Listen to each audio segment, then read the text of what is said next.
you're just about to hit 60, which is insane. Like, I'd say you've aged best out of every single guy I know in comics. Like, everybody ages terribly. Everybody goes bald and all that. I've known you since you were 25 or something, and you've looked exactly the same. Yeah, thanks. Yeah, you don't look much different. You're not as ginger. I looked about 50 when I was 20. Oh yeah, you look very young for your age. Yeah. But look at all the comic writers. The comic writers all go bald. Every single one of them goes bald. I'm like the last guy hanging on. Well, obviously you haven't got the brain power of those other ones. Hey, you lucky devils, just to let you know, we've got 5 new comics out this year from Dark Horse Comics. Nemesis Rogues Gallery is out in July. Prodigy 3 is out in August. Nightclub 2 also out in August. The Magic Order's big finale, Volume 5, is out in September. And the Jupiter's Legacy finale is finally here in October. Also out from Dark Horse this year, we have the Wanted and Big Game hardcover, a huge library edition, and the Ambassadors with all your favourite artists collected into one big beautiful hardcover in November. Don't miss it. Anyway, good to see you. And you? It's been a while. Do you know the last time I saw you was about a week before COVID? Do you remember? Yeah, in Tenerife, was it? It was the weirdest thing. Do you remember we checked into this hotel and there was a whole bunch of us there, and all the wives were really suspicious because there was a whole bunch of guys who knew each other who all turned out to be in the same hotel, arranging to meet for a pint. It was very odd, wasn't it? Who else was there? Well, I was in the hotel next to yours, and when we turned up, my wife Jeanette said, I think I see Rankin over there. She recognised him from the back of his head. I said, I don't know. But he had sunglasses on, so I had to sort of sneak around to have a look at him. And it was him, yeah. And then, you had another friend there as well. And then Jock turned up a couple of days later. And it was, and your son, Jacob, as well, you know. So Yeah. I mean, it was like a little mini comic convention. Yeah, and it was work. Because do you remember we said, let's all meet for a pint? And it was at that point the wives were all like, hang on a minute. This seems like a plan, you know. But do you remember the rumour was that COVID was happening, and I think the hotel next door to us is where COVID hit Europe or something, wasn't it? It was something terrible. Yeah. It was, yeah.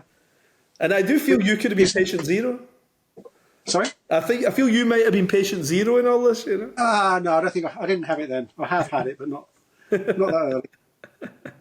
But that was kind of weird because I remember saying to you guys, there's nothing to worry about. The papers always blow this stuff out of proportion. It'll all be over next week, you know. Well, you read the wrong papers, don't you? Just read comics. Yeah.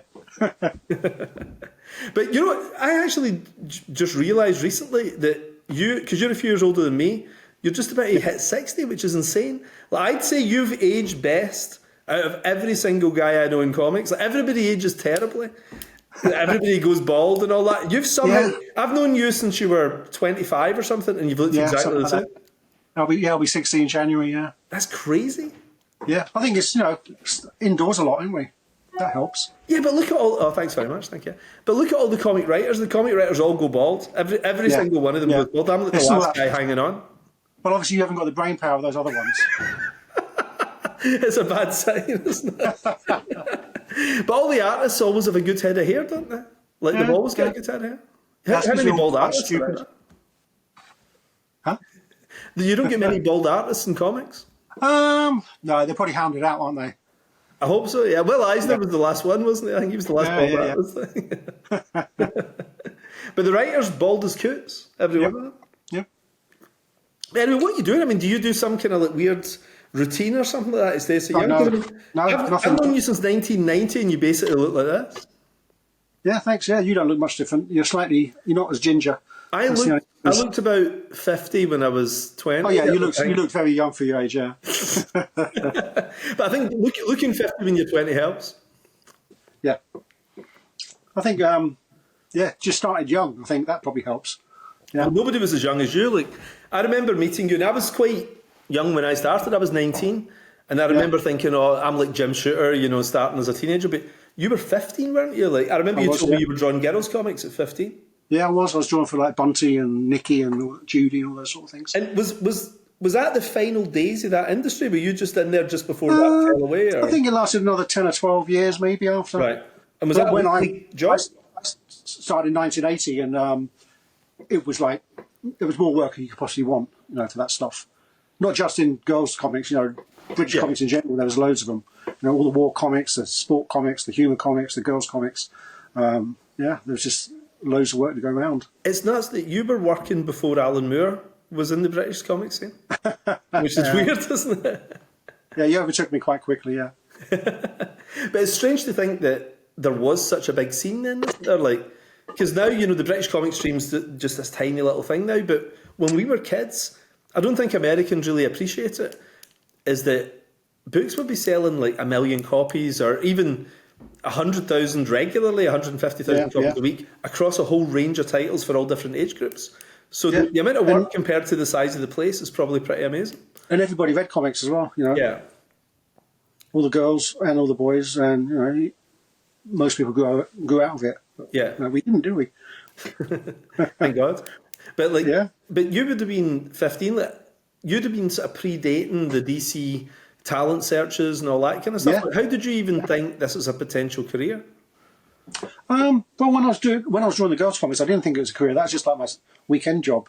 Yeah, but how did that even start? Well, how did you even send in submissions? What did you do? I met someone who did it. He started when I was 13.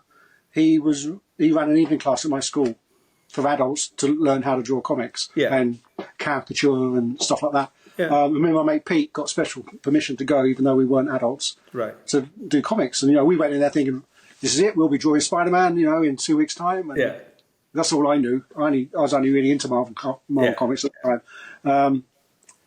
And this guy was a guy called Ken Houghton, and he drew for the girls' comics and Look and Learn and stuff like that. And after like 2 years of going to his classes, he sort of beat it out of me that there's other things, you know, I wasn't going to be drawing Conan or Spider-Man. I was going to be drawing girls' comics.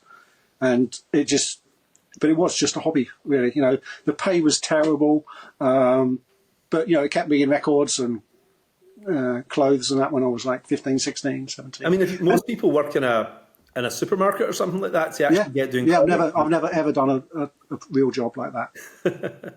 I did do a paper round once for like 2 months, but that was the weekly papers. That didn't even count. What was your page rate? Do you remember what you were getting? I should imagine by the time I was about 16 or 17, it was probably about £20, £25 a page. And how many a week were you drawing? Well, I was still at school, so I'd draw like 3 over the weekend. So, you know, 60, 70, £80 a week. That was loads of money then. Oh, amazing, yeah. You know, so yeah. That's cool. But I never thought of it as a real job because, like you said, it was before the British people went to work for Marvel or DC. Yeah. Apart from Barry Smith, he'd already been working there since the 60s. But yeah, before Dave Gibbons or Alan Moore or anybody went over there. So, and that's what I wanted to do. So I assumed that would never happen. There didn't seem to be any way in to drawing American comics if you didn't live in New York. So it was just something I just did on the side. I went to college to do graphic design, thinking I'd be an illustrator or graphic designer, something art-based, but, you know, not necessarily comics. But then I was just happened to be in the right place at the right time. You know, because I first became aware of you at Fleetway, doing things like the magazine. Like, what were you doing just before the magazine? Well, I was doing the girls' comics up until about 1990, maybe. Oh, right, so right up to magazine. Yeah, I was still drawing girl stuff in my spare time, in between, you know, episodes of Devil War or something, or Third World War, stuff like that. The summer I left college, Crisis started, the Crisis comic, and I had an agent back then, and he knew that was happening, and they were looking for people already, even though it hadn't even launched yet.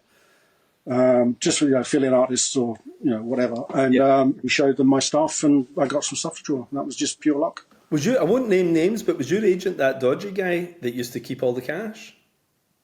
No, I don't know anything about that. Because there was a guy, I never met him, but I always heard about this guy who he had a 20 or 30 year career as a comic book agent in the UK, because there used to be a lot of gigs. There was so many comics. Yeah. And everybody never quite connected with the editor. He was always the intermediary between the artist and the editor. And he would always tell people their page rate was this much, but their page rate was way more. So maybe he did that to me and I never found out. Maybe you never found out, yeah. Because there was some guy, he took 10%, but he actually took 50%. You know, he was getting half your rate. Yeah, maybe, yeah. I mean, when I was doing the girls' comics, I didn't have any interaction with the publishers at all. It was all through my agent. The scripts never had a name on them, so I never knew who wrote anything. I'd know where it'd be printed, but I would never know when. So I'd have to. Well, when I was like 15, 16, I sent my girlfriend into the newsagents to go and look through Bunty that week to see if I was in it. because I was too embarrassed to go in there and flick through the comics. So I've got copies of some of the stuff, but not all of it. And back then, I had no access to photocopies or anything like that. So once the drawings had been sent off, that was it. I never saw them again. So no original art came back? No, you never got the original art back. That must exist somewhere. That's probably out there. Yeah, they'll be in the DC Thompson's archives. Yeah, but I've never seen it. I was in their building about 15 years ago up in Dundee, and I met all those guys, those old Thompson guys, the family. Do you know the setup there? I've got the rough idea of it, yeah. Well, you know they're like Britain's richest family and everything, but they managed to stay out of like the Sunday Times rich list and everything. They're a really nice bunch of guys, but they're a bunch of old guys who are all brothers who run the organisation, and because they're all called Thompson, they can't say Mr. Thompson, so all the staff call them Mr. Jim, Mr. Bob, Mr. John, and everything. Because it's all nephews and brothers and everything. But it's weird. It's like something from the 1920s or something that doesn't feel like, or more Victorian, really. It doesn't feel like a modern organisation, and yet it's still this super powerful thing. It is, yeah. So they've got your original art, possibly then. Yeah, they've got all that. Yeah, when I did my art book about 10 years ago, we wrote Eddie. Obviously, who wrote the book, got permission from DC Thompson to reprint some of the stuff, but it was all from scanned comics, so they never volunteered any artwork, because then they'd probably think, well, they'd never get it back, would they, if they lent it to me? I don't know what they want it all for. I mean, it's weird, isn't it? They must have thousands of pages going back 50, 60, 70 years, all those pages of the Beano and Bunty and all that stuff. And they must be paying a fortune for some big vault to store all this stuff for decades and everything too, Yeah. But I've always found like rich guys, like really rich guys, never give anything up. They keep everything, So that's how they're rich, Yeah. But so 2000 AD, how did that happen then? Like, getting into Fleetway? Well, like I said, Crisis started in '88, so I did a couple of strips of them, and I was living in London at the time, so I'd actually deliver the artwork to the office, and which was really good, because if they needed something like a cover doing over the weekend or a little a rush job, I said I can do that, and it really definitely helped with being there. But I think it took me over a year to get a 2000 AD cover, and then probably another year after that to get any interior pages to do, because I was kept busy on Crisis anyway. Right. And then by the time the Judge Red magazine came around, I'd started doing a little more stuff for them. Whenever that was, 1990, I think it was, magazine side. Yeah. And it's funny because we're so used to contraction in comics. That was an amazing time, wasn't it? Because you had Marvel UK exploding. You had Fleetway suddenly going from 2000 AD, of a whole range of titles. And then, of course, Toxic and all these things were all happening. There was a load of British comics. Comics were cool then, weren't they? Publishing, And then America was coming and poaching everybody as well. So it was a cracking time, wasn't it? Like, to be a new guy. Even I was nowhere near publishable, nowhere near it. I was about 5 years away from being any good, and at least. And I was able to get work, But you hit the ground running. Like, your stuff was really good. I remember you won Best Newcomer, I think, your first year, didn't you? But I'd been working for 10 years by then. That always happens. They don't bother with the old stuff. They just give you. No one cares about that. Yeah. I think I did. Yeah, won an award of some description. Yeah. I remember the first time I met you was the Revolver party. Do you remember that? There was when the Revolver comic. Peter Hogan launched Revolver. Yeah. No, I don't remember the party. I remember meeting you in the Glasgow Con, and then I can remember being with you and John Smith and Grant Morrison at the. There's a 2000 Eve party, maybe the 15th anniversary of 2000. That was an amazing night, yeah. And we went, I can remember before we went to the party, we went to either your or Grant's hotel room, and he got into really weird stuff on his headphones, like white noise stuff. This is better than drink or drugs, just listen to this. And we all laid on his bed, taking turns on his headphones, listen to this. Yeah. I remember I was about 20 at the time, or 21, and the 2000 AD guys, I was like the apprentice almost, and they said to me, listen, there's a big party tonight, and it was actually really cool back then. It was in the Town and Country Club in Camden, do you remember? That's where that big party was. And they said, we've got dancers on stage who are all models who work for this magazine called Skin 2, And they're all fetish models. They said, but they really can't get into their costumes, and we need somebody to come along and help them get into their costumes. And they said, would you do it for us? And I was like, yes. And they got me to come an hour early to help the girls get into their costumes, and it was all a wind-up. The whole thing was a lie. But I remember, it was a really exciting time. I remember the Deadline guys were there, like Steve and Brett and all those guys. Yeah. It was a brilliant night. But you probably don't remember, a year before I actually met you at the Revolver Party, which was probably summer 1990, and I met John Smith at the same party. And you guys, I think, were quite tight at that point. Oh, we were, yeah. Back then, yeah. Yeah, we did a lot of work together, and we got on really well and hung out quite a lot. Back then, with the magazine and Crisis as well, they do we do lots of sign-ins. Mm-hmm. And there'd be an excuse to go somewhere for the day, do an hour's sign, and then go to the pub. So... Because John, I always thought John was a genius. He was way better than the rest of the other writers, like me, Garth, Warren. We were all sort of in our infancy at that point. Yeah. And John just felt like immediately accomplished. Like New Statesman, the thing he did with you, just felt like a guy who'd been in the business 15 years at that point. Yeah, he was so good. He was fully formed, wasn't he? Really young, and he was like 18 when he wrote New Statesman. Yeah, it's crazy. Yeah. And even as a concept and all that, it felt really fresh. I've always loved John's stuff, and he was such a good guy. I mean, he came up and stayed with me a few times. I always really enjoyed hanging out with John. Do you still see him? Do you keep in touch? I've not seen him for a few years. 2000, I did a one-day con in London a few years ago. Right. I think maybe the summer before COVID. Yeah. And I saw him then, and I've not seen him since because he doesn't go out much. Right. He doesn't leave Blackburn. I went to his house one time in Blackburn, and he had all these skinned rabbits hanging up, I stayed there once, but I don't remember none of that stuff. Yeah, he was really into meat. He really loved his meat, Yeah. Yeah, I remember going for a pizza with him once in Glasgow at the show, and he just asked for all the different types of meat on his pizza. He didn't want any vegetables at all. Just meat. I don't know if he had cheese on it or not, but but he was like, yeah. That's the most northern Blackburn kind of guy, isn't it? I love that. Yeah. But do you know what always stays in my head, because I've got it up here? When I first met you, you were carrying an album that you'd bought, and you were so delighted, and it was superhero soundtrack album. And you had, do you not remember this now? No, I don't remember. Basically, it was the theme tune to Superman, Flash Gordon, all this kind of thing, on one of those, those Top of the Pops albums that used to cost 99 pence? And it'd be some guy in an organ. It wasn't really John Williams and all that. It was some guy in an organ doing the Indiana Jones theme and all that stuff. And they called them all superheroes, So No. I'm losing my memory in my old age. Well, that's my first impression of you. You walking about carrying that album, and I thought, yeah, well, I've always been cool. Because it's weird, because I've noticed that artists quite often will use soundtracks when they're working just to get through the day. I listen to a lot of film soundtracks. Yeah. I can't listen to stuff if there's anybody talking. Yeah. So it's either just regular music or a lot of soundtracks. But a lot of film soundtracks. Because Brian Hitch is the master of it. He'll even go and play it on the piano himself. He just hears a piece of music and then he plays it. No, I can't do that. I don't even sing along or whistle along to anything. But it's funny because your artwork, though, is, although you've worked primarily in the US, it's got such a UK vibe, isn't it? There's I can see you fitting into that DC Thompson world. There's a Jim Bakey vibe to your stuff and everything, isn't there? That ink line, it's not. Yeah, I think so. Yeah.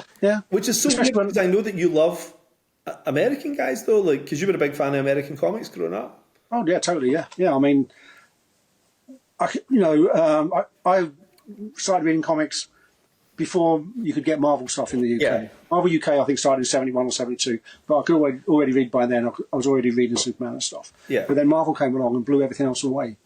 Before then, I'd read Wizard and Chips or The Beano or anything, really. But then after that, I was totally smitten and always wanted to draw that stuff. More Marvel than DC? But whenever I have drawn superheroes, I always feel like I'm faking it. I think you need to be American to really get it. Do you think so? I think so. Well, maybe not so much nowadays because they've been around for so long now. But when I was 10, they'd only been around for 30 years. Yeah. 35 years. So it wasn't. It was still relatively new. Because my favourite stuff is when a European guy draws an American superhero. Like Olivier Coipel. Yeah. He draws it in Frank Whiteley or whatever. I mean that way of doing superheroes is totally fresh to me. Whereas I think if you're not American, you look at it in a slightly cynical way, don't you? I think you must do as a writer as well. You can't love them unreservedly like you would if you was American, I think. Well, I remember there was a book. I think there's a barrier. When I was in high school, I found this book in our school library that was really unusually interesting, and it was talking about like comic book icons, comparing what was in the States with what was in the UK. And what they said was the most famous character in the UK was Dennis the Menace, which is a schoolboy anarchist, you know. Yeah. And the most famous comic character in America was Superman, who's kind of a policeman. You know, he's kind of making sure that the law is upheld. And they said it reflected the two cultures very well because one was on the ascendancy and one was declining. Like Britain was in decline and America was still on the up. Not anymore, but America was still on the up at that point, you know. Yeah, maybe, yeah. But it's interesting, the Americans have slightly changed. Like they want a European style more often now than they want the American artists, I find. You know, the guys who are certainly getting paid the most. You know, and the guys at Marvel are seeking out now are from elsewhere. They're not from the States quite often, you know. Yeah, I don't know. Yeah. I think superheroes just don't travel that well, I don't think, necessarily then. Yeah. And also, if you're in Europe, either in the UK or in mainland Europe, growing up reading comics, there was much more than just superheroes. Yeah. You know, superheroes were such a small part of it. Even me, which was all I was really interested in, I still read everything else. Yeah. And, you know, even more in France or Italy or Belgium, you know, there's every genre. Whereas in American comics, especially in the last, I don't know, 40 years, say, there's only really been superheroes. Although I think that's changed the last 10 years. You know, the last 10, if you look at but like Image Comics and all that, is like there's virtually no superheroes. There's a huge number of indie books now that I think there's no point in our lifetimes when you could get away with doing the kind of stuff outside of superheroes that we can now. Like something like Hellblazer and all that was a very rare exception, wasn't it, in terms of things it sold? Yeah. But it's funny, with you being such a big fan of that stuff, it's amazing. I'm always surprised you didn't like push to get in and draw Superman or X-Men or something like that, but you just think you beat a different path quite quickly. I have done it, but I sort of, because I got in there, pre-Vertigo, drawing Hellblazer was my first DC stuff, first American stuff. I just sort of, not necessarily pigeonholed, but, you know, I found something I was suited for. Yeah. And I never felt like I was suited for superheroes anyway. Right. Batman maybe because, you know, lots of shadows and stuff, and then he's quite a malleable character, isn't it? Anyone can. There's a lot of room to play with someone like Batman, but a lot of the more, you know, Spider-Man has got more of a house style. Superman definitely did have back then anyway. It's like, you know, 30 years. It's over 30 years since I started working for DC, so back then everything was a bit more separate. Now, Karen Berger had her little Vertigo world, and we were like apart from mainstream superhero stuff. Yeah. I mean, if it took a long time. I think the first time I drew any superhero stuff was I did a couple of issues of Legends of the Dark Knight. Was that issue thing? I remember that. Yeah. Two issues, and Paul Jenkins wrote those because he was writing Hellblazer at the time, which I was drawing. And that's because I happened to meet Archie in the line for breakfast in a hotel one day at a con. Right. So, you know, if you ever want to draw Batman, just let us know. I'm like, bloody hell, Archie Goodwin knows who I am. You know, that just blew my mind to start with. Yeah. And then I organised my schedule and rang him back the next week, said, I'm ready. And he's like, oh, okay then. So, but he kept his word, and I got to do it. But yeah, I mean, I don't know. All those things, I'm much more of a fan of reading them rather than making them. I think, you know, drawing Spider-Man or Batman or Conan or any of those things, a couple of issues is enough to scratch that itch. Yeah. I don't feel the need to do it again. But I like carry on reading them. It's funny because usually reading something converts you into being a fan of it. You can't help it. That's if you love something, that's what you want to do as well as having read it, isn't it? But but I already loved that stuff anyway, didn't I? And then I get to peek behind the curtain a little bit, and it sort of spoils it sometimes. Well, I guess like Alfred Hitchcock's two favourite films apparently was Benji. You know the movie about the dog. No, I don't know. It's a children's film about a dog, and the other one was The Cannonball Run with Burt Reynolds. Right. So maybe you can be into something without. I think so. Yeah. Yeah. I mean, I'm a fan of a lot of different types of comics that I wouldn't necessarily want to draw. Yeah. So yeah, I don't know. I don't. Then again, a lot of my favourite artists, I wish I could draw like them. Yeah. You know, it's impossible. But there's some brilliant guys who don't suit drawing superheroes as well, don't they? You know, I mean, I'd say the greatest guys in the industry to me is things like Alex Toth, Joe Kubert, you know, those guys and everything. And yet Joe Kubert drawing the Justice League, it just doesn't look quite right because it's not the way that you imagine the Justice League in your head. Or, Yeah, but he did. He drew Hawkman for years, didn't he? And that's how Hawkman should look. But it's more of a fringe thing though. Seeing him drawn Batman never quite looked right. With something that you had such a vivid idea. You've only got Joe Kubert's Hawkman in your head really because he was the first guy to draw it in the Silver Age. But when you see Joe Kubert drawn Batman, it feels weird, even though I'd put him in the top 3 of all time. And I remember seeing him drawing the Marvel characters. Sometimes you ever seen Joe Kubert's Marvel? No, not seen that, no. He did some house ads. I think it must have been, as a side gig. And it looked weird, like Joe Kubert drawing Spider-Man. It didn't seem right at all. But I think it works the same way when you get Americans draw Judge Dredd. Yes. I think that always looks a bit weird as well. Yeah, the way that he stands wrong, doesn't it? They just make him stand wrong. Well, I think it's the fact that he doesn't have the attitude of being a horrible man. Yeah. Because you always kind of kept your hand in a wee bit in the UK scene as well, didn't you? Even when you were doing Hellraiser and all that, you'd still be doing Devil and Wall with John and the odd thing here and there for 2000 AD. Yeah, I mean, I've always been pretty quick, so if something comes along and I've got time for it, I'll always say yes. Not so much nowadays because I'm getting lazier, but back then when I was young and hungry, that sounds interesting, or I'd like to work with that writer, or occasionally for American stuff, I'll get work with an inker. Yeah.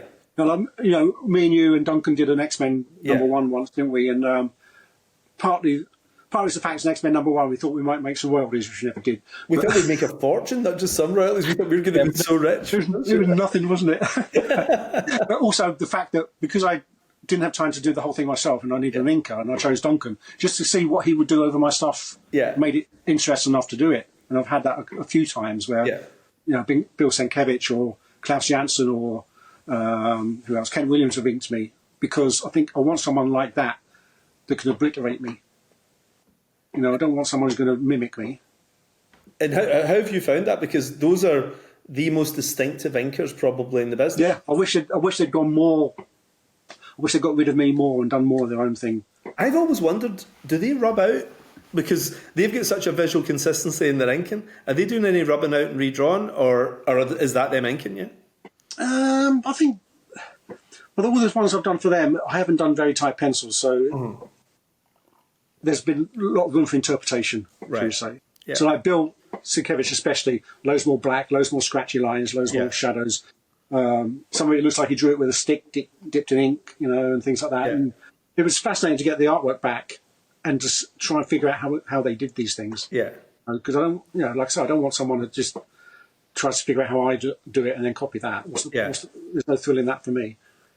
And then you've gone the other way as well, because I remember Garcia Lopez, who's my all-time favourite artist. Him, You're inking Garcia Lopez. I mean, that must be like getting off with Marilyn Monroe or something like that. I mean, that's like performance anxiety to ink Garcia Lopez. Well, there was. I mean, that was on a Justice League story, and Klaus Janson inked the first half of it. Yeah. And then he went exclusive to Marvel. So then Mike Carlin said, "Can I ink the other half?" Was that why that happened? I wondered what happened there. Yeah. I'm like, why would you think of me? Because I don't usually ink anybody else. Yeah. But you must have seen something in my stuff that you thought I'd be a good fit. And it was extremely intimidating. And it took me, probably a good 20 pages to get the hang of it. Yeah. If I ever did. But, they made sure I scanned all the pencils first, just in case I messed up the inks. So they could save it, maybe. But his penciling was absolutely rock solid, Amazing. I found it hard because he draws the opposite way to how I draw stuff. Mm-hmm. Everything's there, everything's precise. Yes. Everything's super heroic and clean, and I don't really do that. So I found it quite hard to sort of mesh with his stuff. But it was absolutely fascinating to get his pencils in the post and get to touch them and see what I did. And also around about the same time, I also inked Rick Leonardi as well on another Justice League story. Yeah. And even though he draws nothing like me, I found that much easier to understand what he wanted. Mm-hmm. I think with the Garcia Lopez stuff, I never really got the hang of it. But with Rick's stuff, I think I don't know, I've never spoken to him about it, but I think I understood what he wanted, and I could really sort of put enough of myself into it without overpowering his pencils. I can see the continuity, the inking continuity between somebody like Klaus and you, because what Klaus is really good at is grounding something, and you're good at grounding things. And Garcia Lopez is so out there, isn't he? So expressionistic and everything, you know. Yeah. But it's two completely different art styles for all of you guys, isn't it? You know, it's an unusual combo, isn't it? Yeah, which makes it interesting for me. Yeah. You know? I can't imagine many pencilers know who's going to ink their stuff, so I imagine for them it's always a surprise. Yeah. Sometimes a pleasant one, sometimes maybe not so pleasant, but you know, I've found it fascinating. I mean, I haven't done any of that sort of stuff for years, but if the opportunity came up again, I love doing it. You don't have to think about it so much when you're doing it. You know, you can watch a film while you're doing it, or you know, even though obviously you do make creative decisions when you actually make inking a page. It's not quite. It's the different part of your brain. Have you ever seen Garcia Lopez inking himself?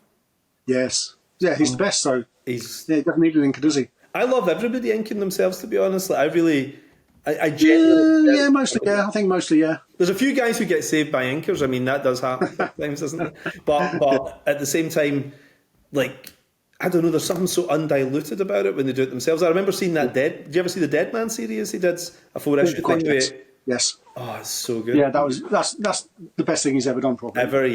Has that ever been collected? Did DC ever put that out? Yeah, but it's like on shiny paper with whole colour. Yeah, the colouring is destroyed in that shiny paper, isn't it? You've got to be in that newsprint, you know. Yeah, there needs to be an arts edition of that, definitely. Yeah. I think it was maybe Adrian Roy, it was somebody really good who coloured it. It was really subtle. Yeah, it looked lovely on the newsprint. It really, you know, was nice and muted and sunk into the paper. But I mean, I've seen some people butcher him. You know, I've seen some, especially in the early 80s, late 70s. You know, he was doing covers and things. There's some people who just take away all the subtlety from his work. But when he inks himself, did you ever see Cinder and Ash? Yeah, I've got that. Yeah. Oh man, I've got a black and white version of that as well without the colour on, which is really nice. It's in Spanish or something, but right. The drawings are there. He's a guy I'd actually love to talk to, but I don't know how good his English is. I mean, does he live in Spain? Does he live in the US? I think he lives in the US. I don't know. I mean, I didn't have any contact with him when I was working with him. Right. I assume his English is fine. Because he always seems like, you know, there's some guys who you feel just they exist in a slightly different realm that you can't communicate with. You know, like, I remember phoning Stan Lee one time and I felt I was phoning God or something, or Galactic. It's like, I shouldn't have Stan Lee's phone number. And I feel Jose's a bit like that as well, isn't it? Yeah. I find that with quite a lot of people. If I go to a show and there's someone whose stuff I really like there, it takes a lot for me to go and say hello. Yeah. I'm usually like, what am I going to say? You know, I love your work. And then you're sort of stuck, aren't you? But, you know, when people say that to me, that's all I want. You know, you don't need to have, you know, a whole monologue. But yeah, he's definitely one of the ones I wouldn't know what to say. So when you were like a kid, then who you copying? Whose styles are you copying as a kid? Like when you're sitting at 10 and everything? Were you looking at Kurt Swan? Were you looking at John Buscema, that kind of stuff? Or? Yeah, John Buscema, I really loved his stuff. Yeah. Gil Kane. Did you appreciate Gil Kane as a kid? Because I didn't appreciate him. Yeah. I hated his stuff as a kid, and then by the time I was about 16, I realised he was a genius, you know? No, I loved his stuff. It depends who inked it. I prefer... For me, or senior inking him, it's a bit smoother. If Klaus Janson inks him, or Tom Palmer, that sort of stuff, I'd like that more. But at the time, I assumed they were all pen inkers rather than brush inkers. Yeah. It turns out Klaus is all brush, which I find amazing that he could find a brush that's that good and control it like that. But I always like that sort of more hard line, even though it's quite flexible. Yeah. But yeah, I mean, I'd like, when I was a kid, well, like I said before, you know, I started reading Marvel from the beginning because Marvel UK started. Yeah. So Mighty Wonder Marvel, Spider-Man Comics Weekly, The Avengers, all that stuff. So I read all that stuff that was probably over 10 years old by the time I got to read it. Right. And I was also reading current Marvel as well because there was a few Marvel books you could get at the newsagents. Oh, right, you were getting the colour American comics because I could never get that stuff. Yeah. 1973 they started in the UK in, you know, on wide distribution, but you could only get the things that weren't being reprinted in the UK versions. Right. So I couldn't get an American Spider-Man comic. I can still remember the first American Spider-Man comic I ever saw, you know, and because they just couldn't get them.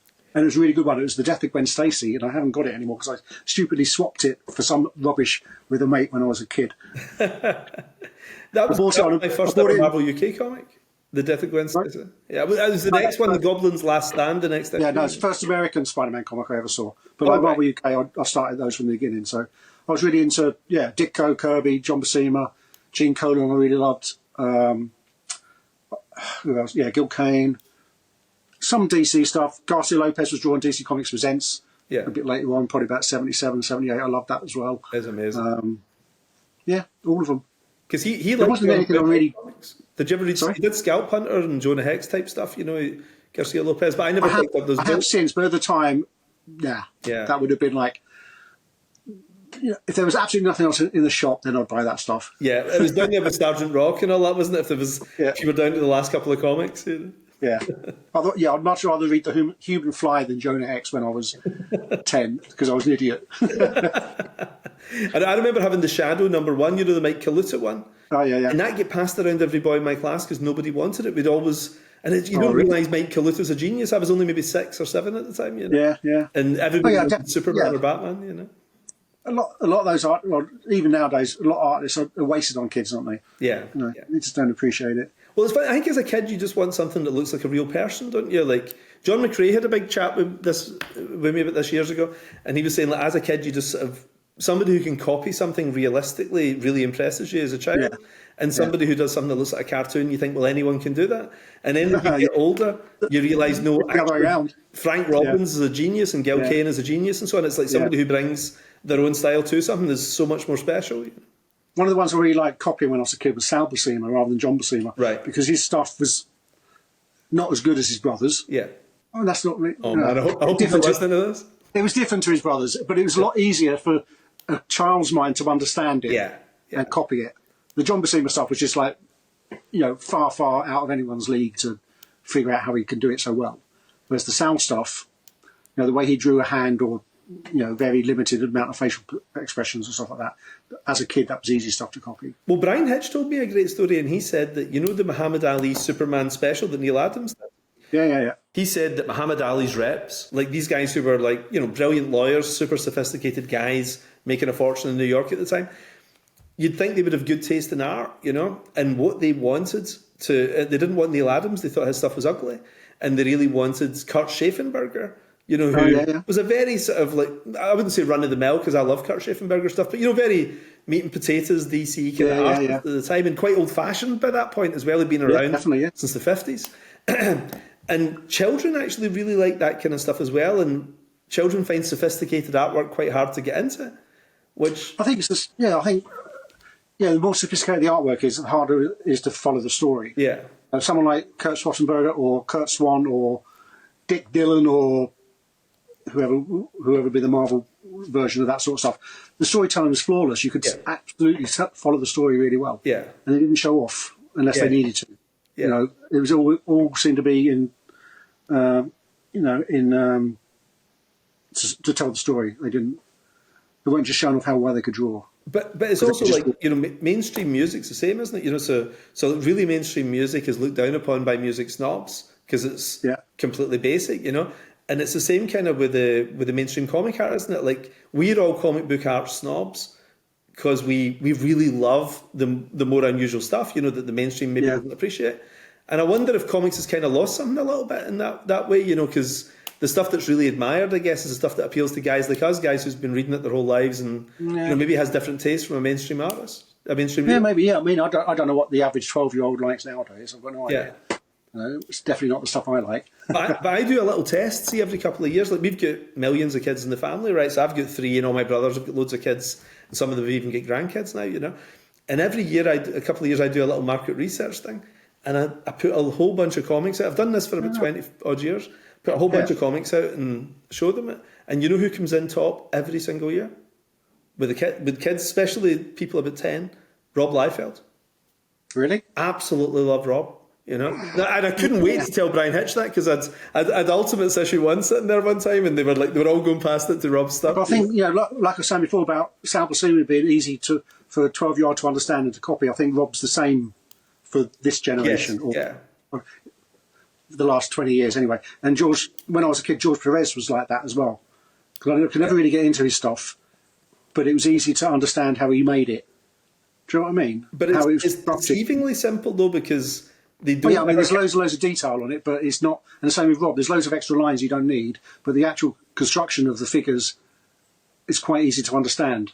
But at the same time, there's a weird energy in there because everybody thinks they can copy it. yeah. But Rob's got something special that kids just like. You know, and Perez was the same. Like, I ate up Perez's stuff when I was a kid, you know. I'd liked it enough, but he wasn't one of my favourites. Yeah. Well, you know, I think, for Rob, I'm a similar age to Rob, maybe a year older. Yeah.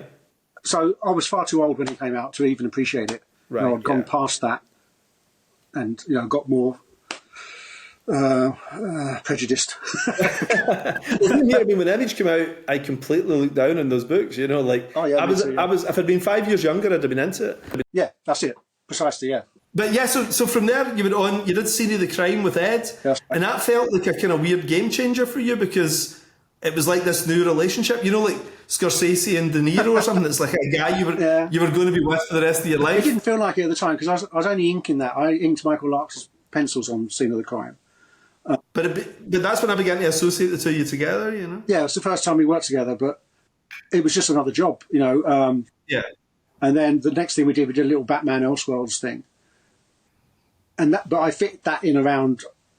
I was drawing Wildcats at the same time every month, so the Batman thing with Ed was just like a few pages here and there, and it took a couple of years to draw it. Mm-hmm. But again, it just felt like one thing. I mean, I liked what I'd read of his stuff. I'd read his own semi-autobiographical comics he did, Low Life and stuff like that, and whatever stuff he was doing for DC. I read all that, and it just another job. I've never had any sort of career plan, not until me and Ed started working together properly. Before then, it was always what came along. If that sounded interesting, I'd do it. So I think it was the same with Ed at the beginning, definitely. It was only with, because we did Scene of the Crime, we did the Batman thing, we did Sleeper for Wildstorm. And by then we thought, we'd actually do like working together. We'd met by then in the flesh, so that definitely helps. Because back then this was before email, this was like faxing scripts and stuff, and everything was usually done over the phone rather than having an email or anything. So it took a while. I think when we started Criminal, we both wanted to change, like a drastic change, because Ed had just killed Captain America. I'd just done Marvel Zombies, which is like Marvel's biggest selling book of the year, apparently. And I never even got when I stopped drawing Marvel Zombies. It's because they never offered me anything else afterwards. Oh, really? And I was thinking, hold on a minute, this isn't good, is it? And I know that it happens to everybody because all the people I grew up reading all fell out of favour or out of fashion or moved on. And if it happens to them, it was definitely going to happen to me. So, and Ed was feeling a bit at the same time that, he'd got this very successful comic, created the Winter Soldier, or co-created the Winter Soldier, killed Captain America and all this stuff, and didn't really seem to reap any financial rewards, and also didn't have any real control over what he was doing, because he'd be writing Captain America every month, and they'd say, well, next month there's got to be a crossover with some other title, and that'd mess up his momentum. And me, I'd done this big book, and then nothing, and then after that I was just looking around for stuff to do. So we started Criminal because we both decided we really needed to control our own careers and think of it as a career, because up until then I didn't really think of it as a career, because it was always... Were you aware of your expendability before then? Was that your first taste of thinking, a freelance guy is expendable? Well, yeah, mostly. Well, I mean, I'd had the odd couple of weeks here and there when I didn't have anything to do over the last, the 20 years previous to that. But not really. I mean, I'd always had work. I'd always had more than enough work. I'd turn stuff down all the time. So to not have anything lined up was quite scary. It seems weird that Marvel would sort of drift when you're doing their biggest book, though, because you did the first two Marvel Zombies? Yeah, I did Marvel Zombies 1, and then I can't remember what I did between 1 and 2. Other stuff, bits and pieces. So usually the phone goes quiet after you've done your elongated man series or something, your 4-issue elongated man series. It would have been that, yeah. But it's kind of weird to think that when you're doing something so big, normally they've got something lined up for you. Yeah, no, they didn't have. That's strange, because Marvel usually... I don't blame them for that at all. I mean, it's the way things are. It's unusual, though, well, not in my experience it was, because I hadn't really done anything for Marvel before. And I hadn't really had a big hit comic before. None of the stuff. Were they not asking you what you were interested in doing next, if you fancied a Captain America run or something? No, nothing. I got asked to do an issue of Daredevil because the guy who was drawing it already broke his arm that month. I didn't do that. So it was time to have our own thing. But it's nice, I mean, creatively to go off and do your own thing, and financially. Well, because especially back Marvel then, Zombies it was had a been lot so better. successful, made some royalties, for the first time for a decade, probably, for, any other stuff. And that I could afford to take 6 months off and draw a criminal Yeah. and take a chance. Yeah. And if it hadn't been for the Marvel Zombies, and Ed obviously was financially secure from doing, because Ed carried on doing his Marvel stuff anyway, so it's different for you, Right, right? yeah. Isn't it? You can do 4 books a month and... I'm really slow. I can only do 1.5 books a month. Well. It looks like I'm doing loads, but I actually only ever do 1.5 a month my whole career. Yeah. Like Bendis was doing 6 books a month or something. I think Ed was doing Criminal, Captain America, X-Men, and maybe Daredevil at the same time. But it seemed like it anyway. He seemed to be very busy, so he could afford to, take a chance for 1 week of the month and do something that might not make any money. Yeah. But luckily, it did eventually. It took a while. And did you guys feel it on the trades, or was it working on the monthlies as well? Was it? It took a couple of years. It took, I think, to the second trade maybe. So Right. the deal I had with Marvel was that I would get half my page rate as an advance, just so I could have a little bit of money coming in, and then against any future royalties. And I mean, it was really pretty tight for the first year or so. Ed didn't make any money out of it until the trade started coming off. Right. The monthly comics did fine. I mean, we sold, a lot more than anything else I'd ever done before, apart from Marvel Zombies. And you get to keep most of the money. Yeah. But I was never that greedy. I didn't really. All I wanted to do was make the same amount of money I was making anyway. I didn't want to get rich out of it. I wanted to do something that I really wanted to do. So are you one of those guys? Because I think there's 2 types of artists, right?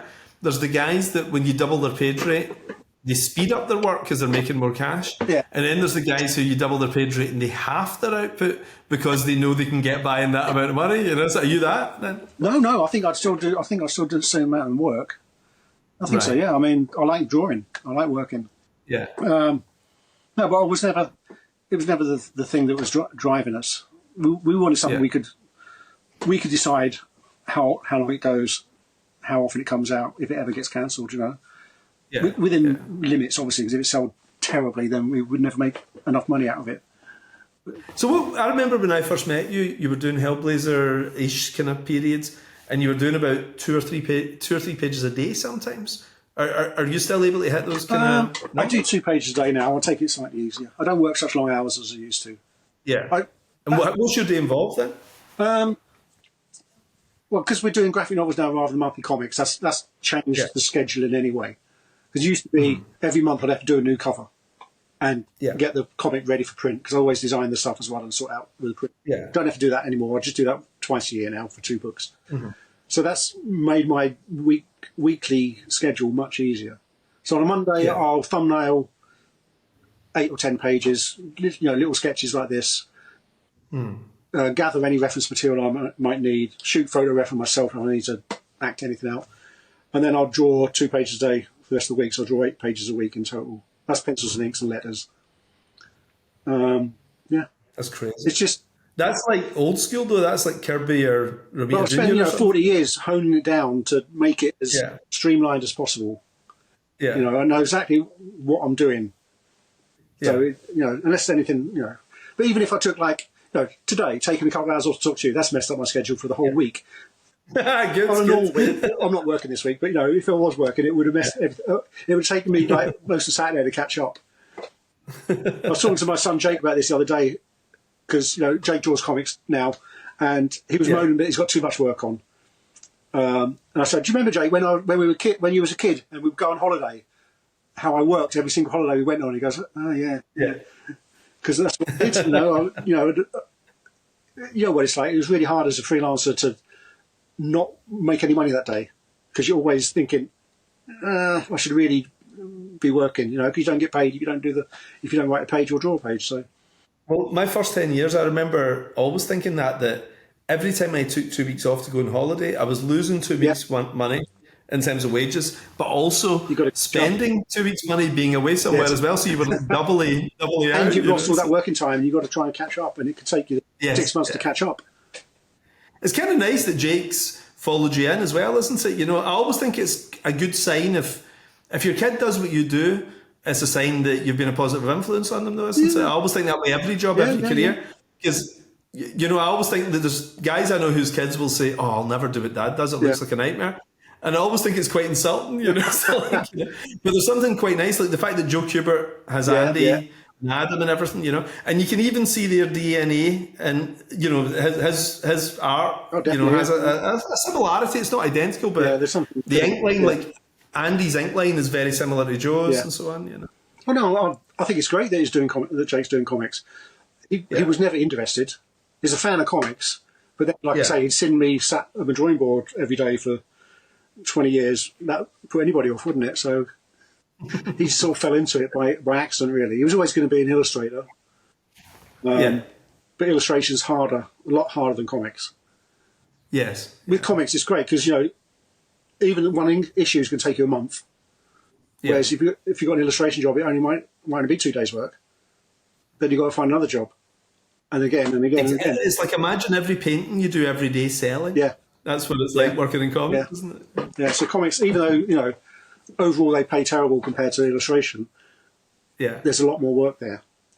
So, you know. But have you ever known guys who are like painters trying to get into comics and they're horrified because they're like, hang on, so I have to put four or five paintings on every page? Yeah, you know? That's why you don't get painted comics anymore.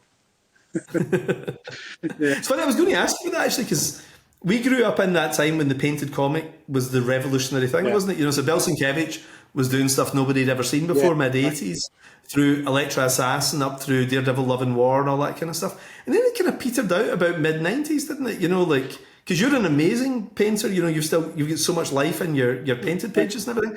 And I always wondered why it became less of a thing that guys did that. Do you think it was a financial thing on the part of the publisher? They thought, well, this is costing too much money per page. You know, financially for the artist, it takes a lot longer to do, obviously. When I was painting comics like Devil in War, say, I think even then I still managed like 4 or 5 pages a week, which is pretty good considering they're fully painted. But for painted pages. Also, for most people, they take longer, so the publisher has to have longer lead times. I think 2008 especially, you know, had lots of painted stuff at the beginning, and then it all petered out because they could never schedule anything properly because the artists would always be late. Yeah, it's, you know, on a weekly comic like that, it's a lot harder, isn't it? I suppose if I had a painted book to do, like a graphic novel, and I had a 2-year deadline, it'd be great. But you know, no one gives you those sort of deadlines anymore. I mean, I do that. See, I gave Travis 4 years for the Ambassadors. Yeah, for 1 issue. Well, Ed and I could do that if we wanted to, but neither of us are that bothered. You know, I don't know. I've got out of the habit of painting. I do paint, you know, the odd. I just done a film poster yesterday.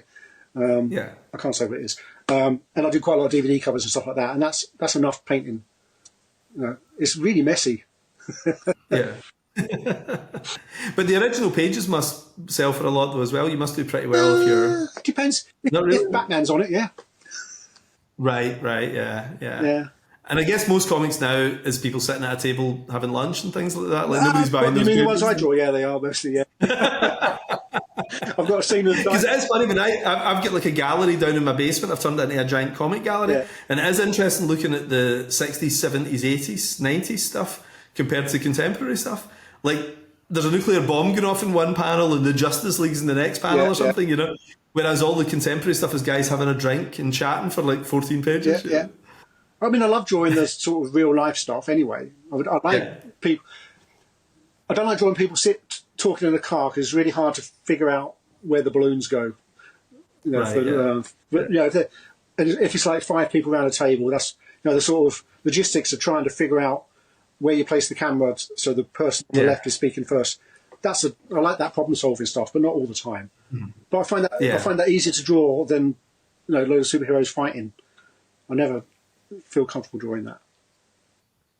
Well, it's funny, like you say, because you grew up with it, but I guess your stuff is so realistic that I think you almost have to be a cartoonist to draw superheroes fighting. Yeah.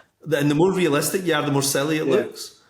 You know, I won't name names, but, you know, guys who've got hyper real art styles looks weird sometimes when you see them drawing superheroes because you actually see how ridiculous it would look in real life. It looks like Mystery Men or something, you know. But, you know, whereas if you're a cartoonist, like Neil Adams is a cartoonist. I know everybody thinks of him as a realistic artist, but his stuff's very expressionistic. There's realistic texture over the top of it all. Yeah. And it's the same way Garcia Lopez as well. You know, there's These are almost like European cartoons. Yeah. I think my superhero stuff is sometimes quite cartoony, especially if I've done stuff when I haven't used any photograph. Yeah. If it's all out of my head, it always gets a bit more bendy and cartoony. But I just don't like my stuff like that. I want to, when I draw superheroes, I want to look like Garcia Lopez, or I want to look like Mike Mignola, which are totally different, two totally different artists. But I don't want to look like how I draw superheroes.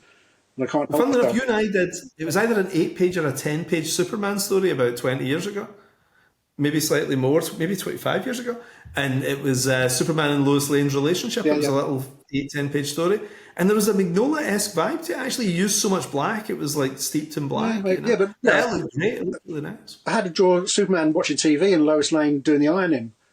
Yeah. Yeah, good luck with that now.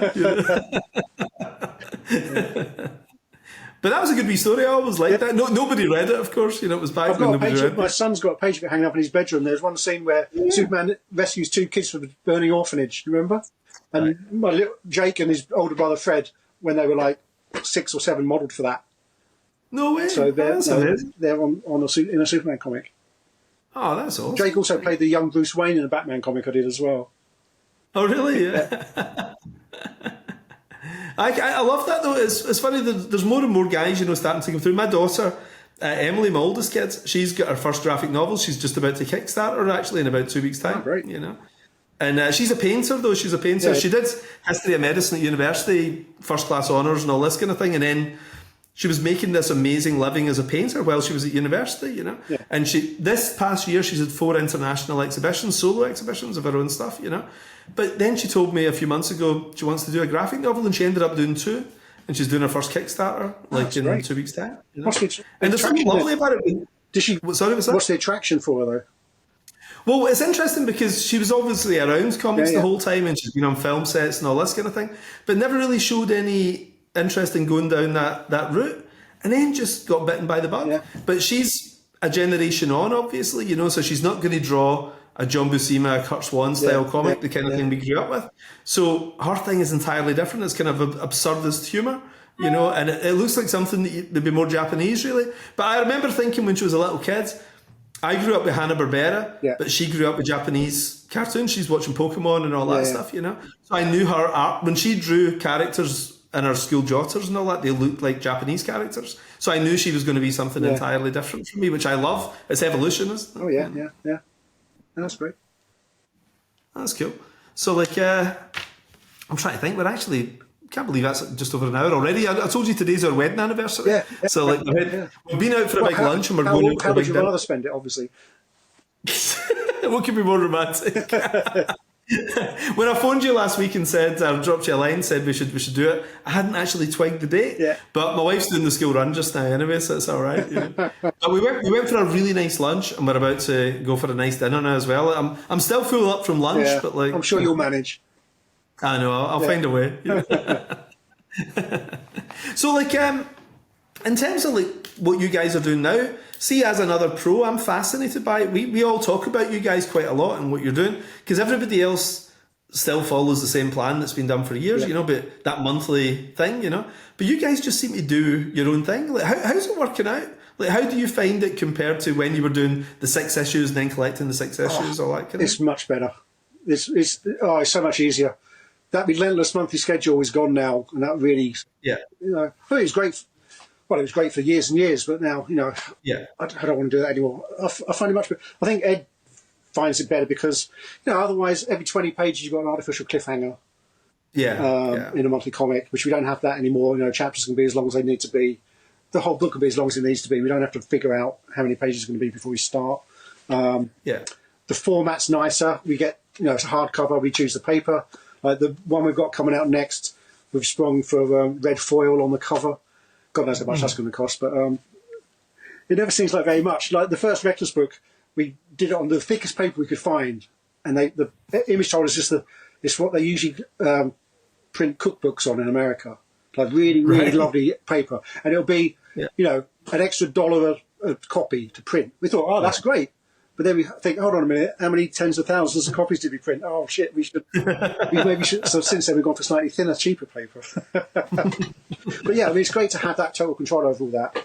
And I find it much, much easier. it takes me about 4.5 months to draw a book. Then I take a month off, and then I start the next one. It's getting harder to get back onto the next one, I must admit. Not right now, but in general. After a month off, it's always really hard to get back to work. Well, it's funny because people think a month off will recharge you, but it actually just gets you into a different way of living, doesn't it? Yeah, it makes me really lazy. Yeah. I usually do other bits and bobs that might have an illustration job on, or even like stuff for fun sometimes. Yeah. I was planning on taking 6 months off towards the end of this year and working my way through the famous artist course. It's like that mail order art course that used to be advertised on the back of the comics in the 60s and 70s. Does that still exist? No, but I've got a 1950 set of the binders with all the courses. Right. So I was just going to work my way through that. Like the first page is like draw an apple or draw a cup or something, and then you work up to be Norman Rockwell by the end. So I think I'd love to have a go at doing that. So I'm planning on taking like a load of time off later on this year. Because you've got to keep learning, haven't you? Did you ever hear about Kurt Swan going for art lessons like after he'd been drawing Superman for 25 years? Yeah, when I still go life drawing. I haven't been for a couple of years, but But he went to Al Williamson's house. He used to go to Al Williamson's house, and Al Williamson would sit with.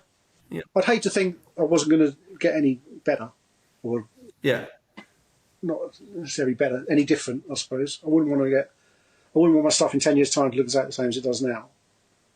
Well, I remember the big evolution, I think, for you and also Duncan at the same time is almost when you guys started hanging out, you and Duncan Figueiredo. Because you can see little influences of the other. It's a bit like, musicians when they meet. There was pick up little things from each other. You and Duncan definitely merged almost for a little bit. Well, that happened right at the beginning of me, before I even met Duncan. I took in some of my New Statesman pages to the Fleetway office. And on the wall they had a spread that Duncan had drawn for the previous episode of like it's like a carnival or fair or something with horses and things. Real Ralph Steadman looking spread. Yeah. And it was pinned up on the wall and I'm thinking, that's how I should be doing it. Because my New Statesman episodes followed Jim Bakey's. And I thought they wanted to look as much like Jim as I could get. But it didn't really look like me. It just looked like a sort of very poor imitation of Jim. Whereas Duncan didn't do that. He just did what he does and it just sort of exploded out. So since then, we've sort of... I don't know if he definitely influences me. I don't know if I influence him really, but I remember who he used to talk about all the time, and I think when I first met you, you were a huge fan of was Brendan McCarthy though as well. I love Brendan's stuff. Yeah, he's genius. Yeah. I mean, Brendan and I email each other most days. Yeah, oh, cool. Like he's over in Ireland now. He lives in Dublin, and but he and I don't know, maybe for the last 5 or 10 years or something, we email each other all the time. Like, we've got a lot of unusual interests that we're into. We're both big conspiracy guys and all this kind of stuff, So we're always sending something back and forward as well as all the comic stuff, He's an absolute genius, though, isn't he? I mean, he definitely is, yeah. I love his stuff. When he did like Rogan Gosh or Skin. Yeah. He did the best, one of the best dreads after Mike McMahon, obviously, but second best dread. No, his stuff's great. I think for our generation of guys, like he was a bit of the godfather of the British art scene, though, wasn't he? Like, because Jamie Hewlett and all those guys, everybody, and Brett Ewins, they all loved Brendan, didn't they? Like Brendan was the kind of the guy. Because he's probably like, he's not even a whole generation before. He's 10 years before us. Maybe he's not that old, is he? Great head of hair. Still got a great head of hair. He was over here last year, and even though he's 15 years older than me, it looks like we could be twins. It's very. So no, I'm fascinated by this thing because I do feel there's some shift coming in terms of the way people consume comics, and digital will certainly in some level be a route that we go, just like Japan. It hasn't quite worked so far, but somebody's going to crack it at some point. But we definitely do feel that we're at the end of that monthly 24-page comic thing. I think for the younger audience, going to a comic shop and buying monthly comics isn't a thing. You can't get them in the news agents anymore on a newsstand. They go. They have scholastic book fairs at schools, or they go to Waterstones and buy a manga. They don't come into it how we came into it. Well, my youngest kid is 10, and she's an obsessive. She just got into it last year. But see anything that's in that manga-sized format. Yeah. But she's really into things like, the Dogman. And there's loads of Dogman derivative stuff as well. I won't name names because it sounds so insulting, but there's loads of sort of Dogman rip-off type things. And she just buys anything in that format, in that art style, And she'd never consider an American comic, Yeah, but you're would have been the same age as me. I got into, before the American comics, it was all British humour comics. Those weekly anthologies of Beano and Dandy and Whizzer and Chips and all that stuff. Yeah. That's gone. So what else are you going to do? If you go into W.H. Smith's now and look for a comic for a 5-year-old, they're all terrible, aren't they? Have you heard of the Phoenix? Yeah, my kids were slightly too old for it when it came out, but I did read the first half a dozen issues or so. Yeah, I think my kids love it. But I think it's a very because it's subscription only, and you can't just come across it in a shop. I think it. No, they've started getting it into shops. Oh, have they? Well. Oh, right. They didn't when it started, did they? I found it quite. It seemed quite middle class and safe from the little bit of it I've read. I mean, I'm probably wrong, but it didn't have that anarchy of Dennis the Menace or. Oh yeah, it's the sort of thing your teacher would be really pleased that you're reading. Yes, your parents would approve. Yeah, taking it from you. Yeah. But then kids are safer now, though, aren't they? I mean, kids don't. I mean, I remember I've kept all my old Beanos and everything, right? So I've still got all my old annuals and things from when I was a kid. And I remember showing each of my children the Beano annual 1978 or something like this. Showing them this stuff. And every one of them was absolutely horrified at the lack of respect the kids had for their parents and for their teachers. And things, so it's really weird. This generation is really compliant compared to our generation. They will bell one day, won't they? Well, listen, I think we've covered pretty much everything, So, again, I'm in awe at your shelves. I think they look amazing. Did you get them custom made then? You had these all put together yourself? The shelves or the books?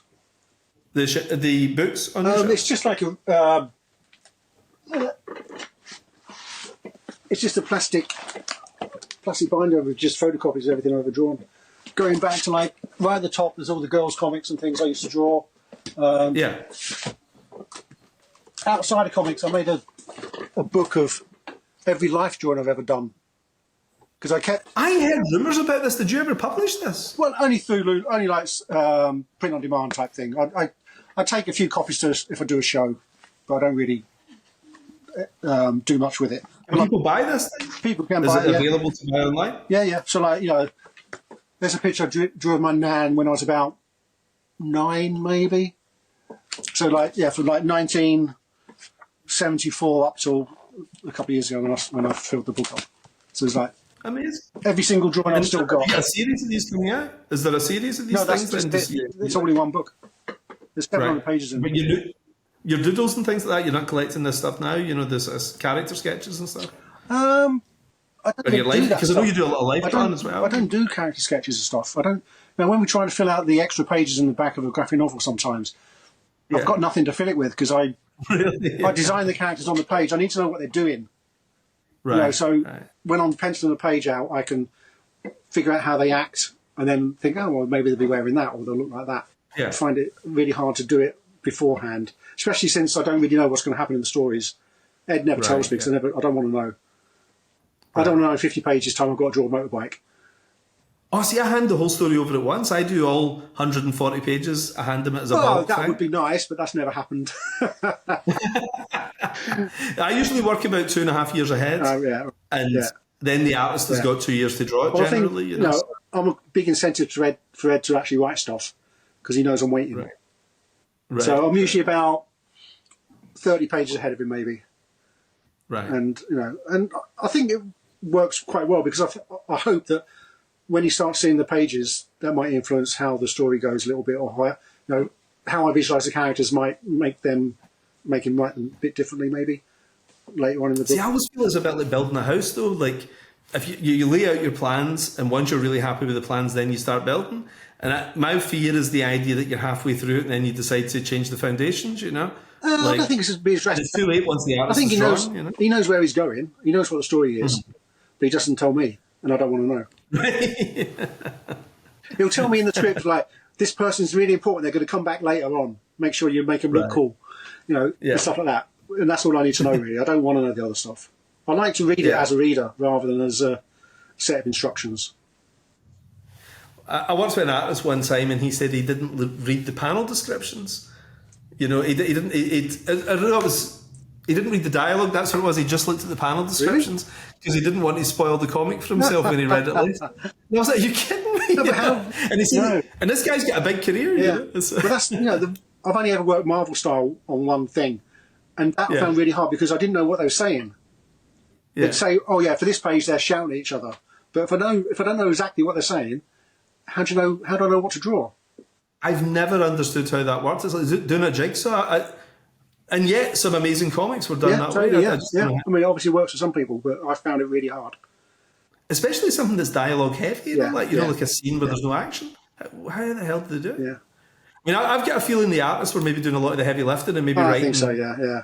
potential stuff, and then the writer comes in and tweaks it, maybe, But I've never had anybody really quite explain that to me, I'm going to get Steve Englehart on in a couple of weeks' time. Oh, yeah, he must have written that, mustn't he? Yeah. Yeah, he'll be really interested. He'll know all that stuff because he's right in the heart of that 70s Marvel style of working. I met him a couple of years ago. He came over to that Portsmouth con that Joel Meadows put on a few years ago. Really? Yeah, and I got my Captain America signed when Cap turned into Nomad for the first time, which I've had since they came, since I bought them in 1975. I got to sign them for me. I was really pleased. How was he? What was he like as a guy? I didn't get much time to talk to him because there was a queue of people and stuff. And he charged for signatures as well, which I wasn't very pleased about. But I've never seen that with a writer before. That's interesting. Well, it was him and Roy Thomas were both over, and they both charged for signatures. And I did go over to talk to Roy to say, "Oh, can you just sign this for me? Because I can't queue up because I'm working, a couple of tables along." His minder guy told me off. "Oh no, you can't do that. You have to join the queue like everyone else." I think, no. He's a guy I want to get on as well, though. Again, those are guys that you almost feel shouldn't be living in the real world. You shouldn't be able to phone them. know, they're so deep in your childhood. No, no offense, but they're getting on a bit now. You got to get this stuff when you can. Exactly. I'm sure they've got a million interesting stories, and they've probably told them all before, but it doesn't matter, does it? Well, it's quite nice having them all in one place. I mean, one of the reasons I started doing these was a whole bunch of people I liked died in 1 year. There was a whole bunch of artists who you thought were going to live another 10 or 20 years or whatever, and there was a whole bunch of them just gone. Yeah. And I just thought every other industry has got an oral history. And, music or prose or whatever, a film is filled with it. There's so many documentaries.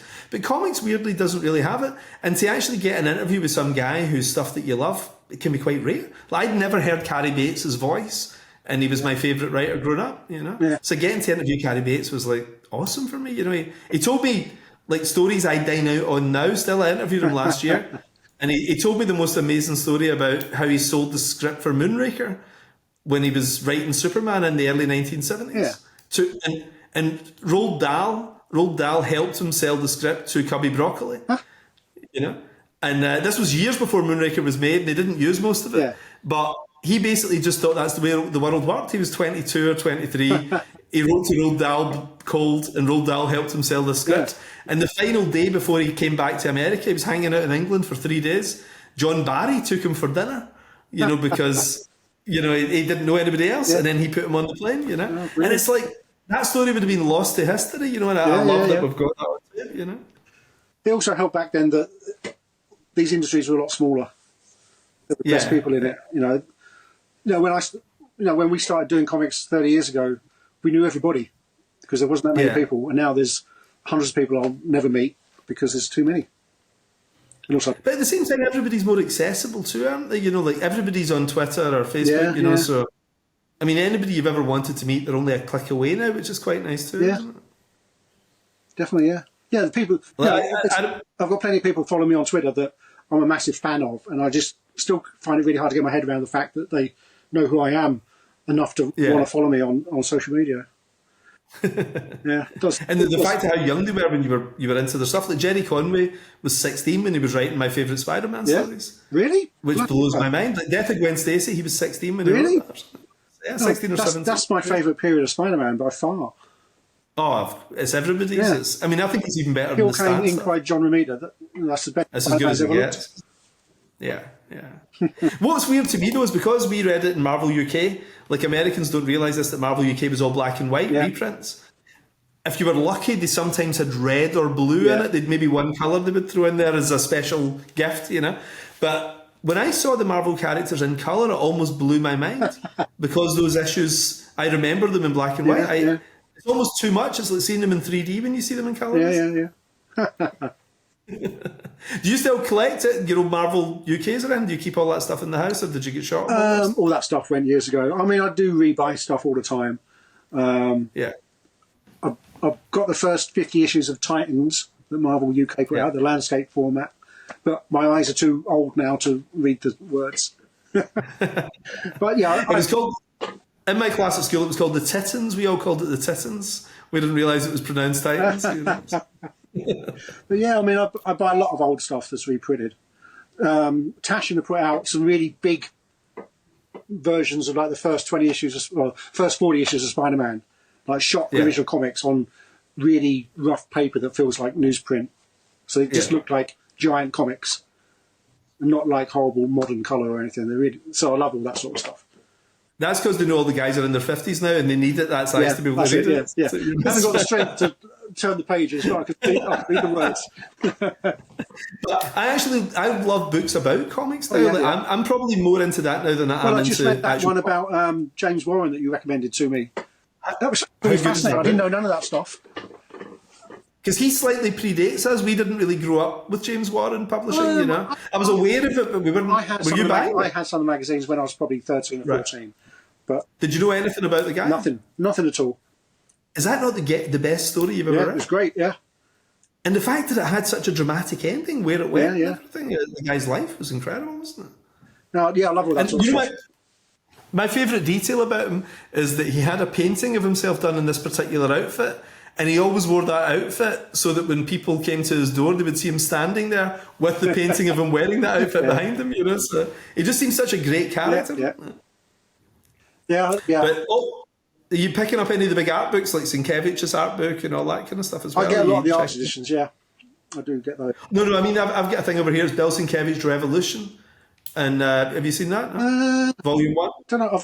I've got a sort of sketchbook collection type thing of his stuff a few years ago. It came out about 6 months ago, maybe? No, I don't know that one, no. Oh, it's really cool. It's great. I mean, my shelves now, more so than graphic novels, actually, it's filled with that kind of thing, you know, so... Like, there's all these Frazetta covers all being collected into hardcovers and all that, you know. So, like, big, giant versions of that stuff, you know. I've got that, yeah, I love all that stuff. In front of me here, I can just see a couple of thousand books that I'll never get to read. Look at that's the nice thing about art books, though. Yeah, they're all art books, yeah. Books about comics, books about illustration, books about film. I love all that sort of stuff. I like the behind the scenes. There's nothing more interesting than another artist's studio as well, isn't it? I love a little nosy. Yes. Yeah. Love it. I've started watching... There was a book. Sorry? Somebody said there was a book and it was giant widescreen photographs of a load of comic guys' studios. Did you ever see that? No, don't know that. So it was things like, I think, like Frank Whiteley's studio and all that, like modern guys as well as old guys, you know? All right. And it was somebody just went around with a camera and took pictures of Brian Boland's studio, I know Joel Meadows did a book called Studio Space with different comic people in it. Maybe it was that. But that was quite a few years ago. Yeah, 10 years ago probably, easy. And he's got another one about to come out, I think. So I'm in that, and who else is in that? Like Walt Simonson and people like that. So like a broad age range, definitely, yeah. And was everybody's studios almost identical? Some of the tiny, we say. Yeah, but it's your little den, isn't it? Your little refuge. Yeah. It's a spinner. There's always a spinner rack that says "Hey Kids Comics." Yeah, mine's there. There's always a couple of puppets or something like this. A few action figures from your childhood. There's a few toys in here. There's on my spinner rack in front of me, I can see like 50 issues of Spider-Man round about the death of Gwen Stacy time. All the Jack Kirby collector magazines. I love all that stuff. Oh my God! Have you discovered Tomorrow's then? You know, Tomorrow's published? I buy almost everything they do. I mean, that's a treasure trove, isn't it? You can spend the rest of your life just reading that stuff. It's absolutely amazing. Yeah, especially the Kirby stuff. Superman one. So many penciled pages. And I love watching artists draw as well. You say about looking at other people's studios, but I watch loads of people's Twitter feeds when they're, even if it's an artist I don't like, stuff I don't like, just watching them ink a panel, I just find it so interesting and relaxing and invigorating. It makes me want to do it. It's like those TikTok things, you know, that people watch just to chill out, kind of thing. I know young people do that. Yeah, I've never seen TikTok, but yeah, I know you've heard of it. But I remember when I was a kid, my dad was always fixing something, and I used to love sitting watching him fix something. Yeah. And I think it just appeals to something like that, to watch a guy ink a page. Yeah. There's something just nice about it, isn't it? It appeals to some evolutionary instinct in you. I think so, yeah. You're learning on something. Well, you can understand what they do, you know. So many people have quite abstract jobs. You know, my dad did, you know, lots of people I know, they go to an office somewhere and they do something, you can't really tell what the point of it is. Now, whereas if you write something, you can see the words on the page. If you draw something, or if you make a pot or do a bit of woodwork or something, you can understand how what the point of it is. Like my brother's a builder, and he, you know, he can see at the end of the day he's built a house or he's built something. Yeah. But I never asked you that at the beginning. Like, what did your family do? Like, are you from this kind of background? Or were you unusual in your family? I think I'm quite unusual. I was the first one to go to college. Right. I went to Preston Polytechnic, which is now university, but it was a polytechnic back then. Yeah. Because it was free. Otherwise, I would never have gone. You know. Yeah. But yeah, I mean, my dad could draw. His mum could draw. She got a scholarship to go to art college in the 30s, maybe, but couldn't afford to go because, you know, normal working class family. So I think I'm the first person to have a sort of creative job, I suppose. Yeah. No, it's probably the first time you could make cash from it as well. You know, like most people, working class people, used to be able to paint and things, but there was no way of monetizing that. Yeah, that's right. Yeah. I think it took a long time for my dad to take it seriously. That it was a real job, you know, and I can support myself and my family doing it. You know, but it took, you know, I've been doing it for at least 5 years before he started realising that it was real. Yeah, but that meant you were 19. No, okay, well, 5 years out of college maybe then. So, you know, I was in my 20s definitely. Yeah. Because it's funny, like you and Jake, like I didn't know that my dad wrote stories until 20 years after he died. Oh, really? You know, and I knew he was like, you know, when you're a kid, you always think your dad's stuff is rubbish. The things they're into is rubbish, and the things you're into is really brilliant. And it's only as an adult I'm like, no, my dad was actually into the cool stuff, and the stuff I was into was rubbish. So he loved things like Dennis Potter and all that stuff. And I had no idea that Edge of Darkness actually was a classic television show, and he was actually right, you know, or Pennies from Heaven or something like this, you know. But then I found out weirdly that he was really into sci-fi, and he never really talked about it, you know. But like he would write stories, but just never sent them off anywhere, you know. Because he was a steel worker, so it just seemed inconceivable that a blue collar guy who worked in the steelworks, you know, was going to become a writer, you know. Oh, he wouldn't even know where to send these things, would he? Yeah, no idea, you know. You don't even think people make these things, you know. No, yeah, that is true. Oh, it definitely helps if you see someone do it, that you realise it's a real thing. Yeah, I think any creative job, even though, you know, every film you watch has got 1,000 credits on it. Obviously, all those people help make the film, but unless you actually see them, you know, making a costume or sculpting a spaceship or something, it's really hard to get your head around it, isn't it? And yet it's the most natural thing in the world. When you think about it, like farmers or, you know, butchers or whatever, or bakers, they tend to follow father and son into jobs, don't they? You know, so it kind of makes sense that creative jobs my would be the granddad same. was a farmer, but then he only had girls, so they didn't follow into farming. But like my brother's, like I said, my brother's a builder. Two of his sons work for him. They, you know, they followed him into that. And all my siblings do jobs with their hands. Yeah, you know, they're all good at as do you making stuff. Yeah. But you know, and my dad could turn his hand to anything, you know, DIY stuff. Yeah, because you're pretty. I remember being at your house. Actually, that's bizarre. I was in your house about 30 years ago with John Smith, and you were doing some DIY thing, and I was quite impressed. You were pretty good. I built some bookshelves and a cupboard underneath the bookshelves, and that's the last thing I was ever allowed to do. I've never done anything since then. My wife hated that. We had to rip half of it. Do you know who's amazing at DIY? Frank Whiteley. Really? He's like, he could be a professional joiner. Yeah. Like, absolutely, yeah. Like he built his kitchen, and it's the kind of kitchen that people come in and wow at and all that. You know, he's good, really good. And he'd always say to me, "I'm sorry, I'm late to this page. I've been building a kitchen." Yeah. You know, so like, because that would take up so much of his time. You know. But he brings that same level of sort of precision and craftsmanship that he does to his page. I mean, he's a perfectionist. Oh yeah. No, I couldn't do that because I'm not a perfectionist. If it's good enough, That's good. You know?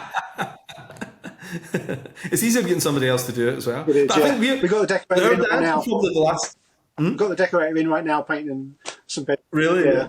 I just. But it's funny that every generation prior to us was good at a lot of different things. Unfortunately, I think we've honed our skills down to being good at maybe one thing if we're lucky, you know? Yeah. Like our dads could turn their hands to things, and our granddads even more so, probably. Definitely, yeah. I mean, I often see people that I've known for a long time, but I might not have seen them for a while, and they say, "Oh, you're still doing comics?"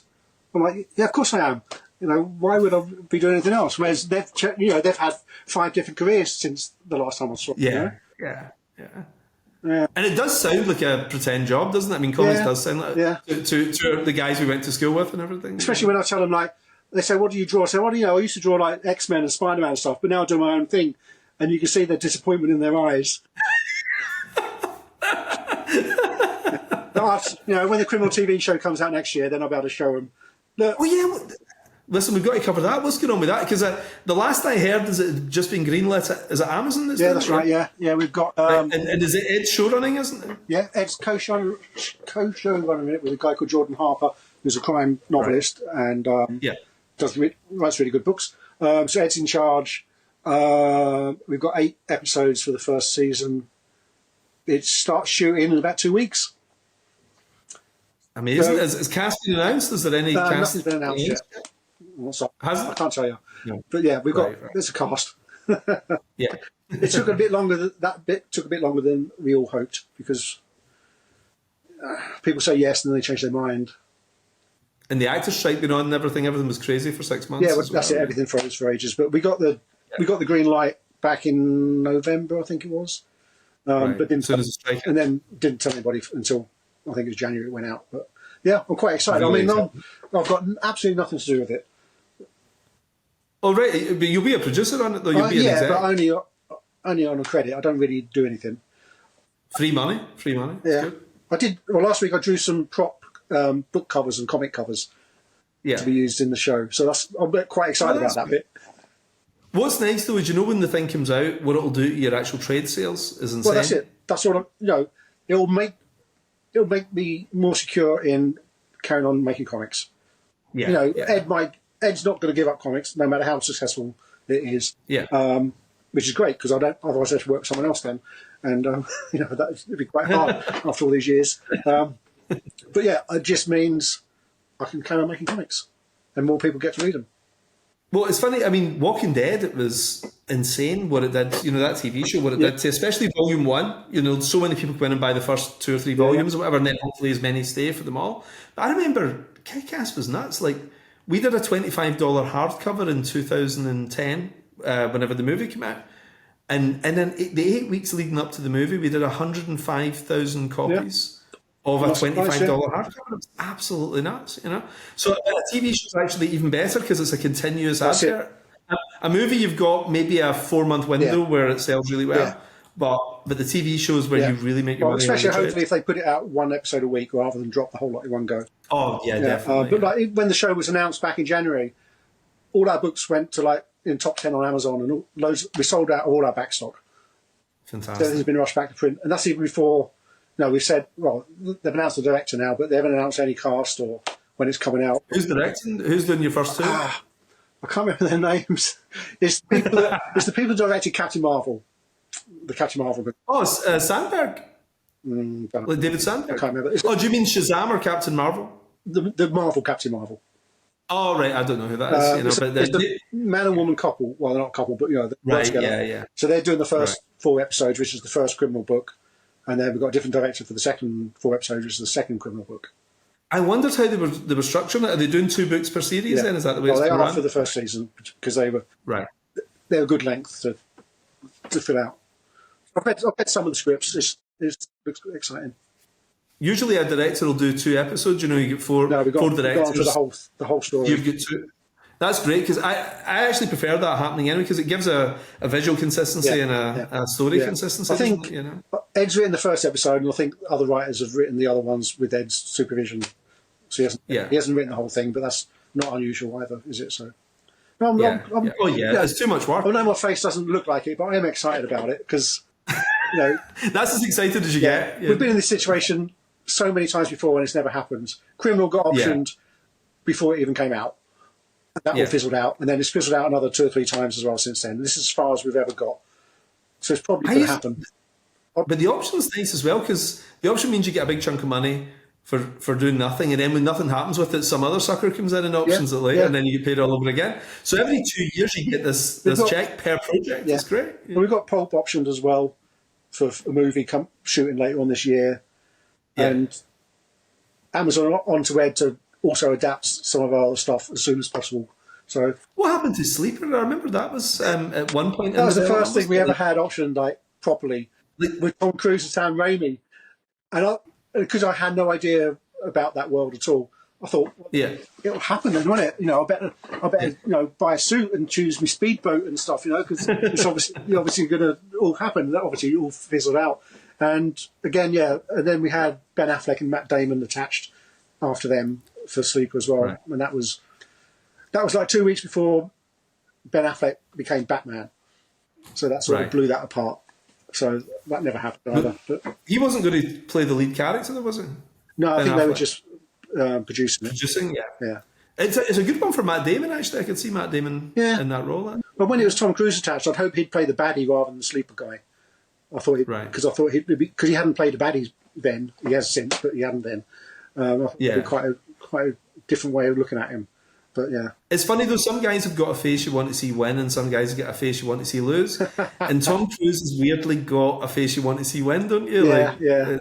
He just radiates optimism, doesn't he? And I had dinner with this guy once. He was an old actor, and he said to me, "I've just got a face that people feel good when they see me die." And he said he felt. He said, and he was a lovely man, and he was a grandfather and all this kind of thing. Just never got to the end of the film then. Something about my face. He said, I wanted to be the hero, I wanted to be the guy everybody liked, but people go home feeling good when they see me dead at the end of a film. As brutally as possible, or... Sorry, what's that? Dying brutally or peacefully in his sleep. Yeah, exactly. Yeah. But I think everybody goes in wanting to be the hero, but sometimes you're not the hero, So. Yeah. Listen, I better skedaddle. We're heading out for dinner at 6, so 10 minutes. How many years have you been married now? How many years have you been married? 12 or 13? Actually, we've been together quite a few years, but we only get married 8 years ago. Oh, did you get married 8 years ago? So the children are a bit like, what? When we're saying 8 years, but like... But it's, so far so good. It's been nice. Yeah. Like every day, I wake up way before everybody else. I get up about 5:30 every day and I go and do some things. And I always bring a cup of tea up for my wife in the morning, to sort of wake her up about 7ish or something. Yeah. And she says, leave me alone, wake me up at 9. Well, the kids are in school at 8:15. They're actually in really early. So I always take her up to tea, but this morning took her breakfast in bed, and then we went out for lunch. Yeah. Now we're going for dinner tonight. Yeah. And I suggested we watch Battlestar Galactica. Of course, how romantic could you get? Yeah. Yeah, exactly. The 1978 Battlestar Galactica. Watch it tonight, and she was like, "No, let's go for dinner." Well, we're going to watch Lost in Translation tonight because we're going to Japan in a couple of days. Oh, nice. Me and Charlie Adlard are going to Japan, and our wives. Oh, is it a comic show? Yeah. No, me and Charlie and Duncan went to one about 5 years ago and did Tokyo Comic Con. And while we were there, we did like half a day's teaching at an English school. Oh, right. I drew Spider-Man, Duncan drew Hellboy, and Charlie drew a zombie. Yeah. And the guy who organised that has told his mates, so now we're doing like 9 schools over a couple of weeks in Japan, just teaching English language schools. It's actually quite fun. And a holiday around it as well. You know that tour where you do the sort of 3 major cities and everything, and everybody does it in spring when the blossom's out and everything? Yeah, we missed that. We were supposed to do it in February, and then my wife had a hen party to go to. One of our pals was getting married. Yeah. And then I said, right, well, we'll do it when the kids are off at Easter, but then the actual wedding was then, so we had to knock it back. We're going to go next year. But I've only ever stopped in Japan going somewhere else. I've never actually spent any time there, Well, last time we had about 10 days in Tokyo, and it was December. Yeah. So, and it was warm, well, hot. Yeah. The only bad thing is it didn't rain, so we didn't get any of those sort of neon reflections that we were looking for our photos. Yeah. And this time, it'll be hot. But we're doing Tokyo, Kyoto, and Hiroshima, and whatever else we can fit in around those. I'm mostly looking forward to going on the bullet train. Oh, I can't wait to do. I've never done it. Yeah. One of my best pals used to run JP Morgan in Japan. He went out there and ran it all through the 90s. And he was telling me about the trains, and he said there's a team of old people come in and clean the train when you go off the train, or when you're just about to go on it, and everybody bows to them and says a thank you for cleaning the train, you know. And it's all people who maybe had very professional jobs who now want to do some kind of public service, and everybody's very respectful of the fact they give up their time to do this and everything. And I love the sound of it. Everything I hear about it just sounds magical, so I can't wait to go. I'm going to go next. I did love it last time, Okay, well listen, have a great time, enjoy it. I will do. And you enjoy the rest of your anniversary. Thanks, I will do. See you later then, John. Thanks so much.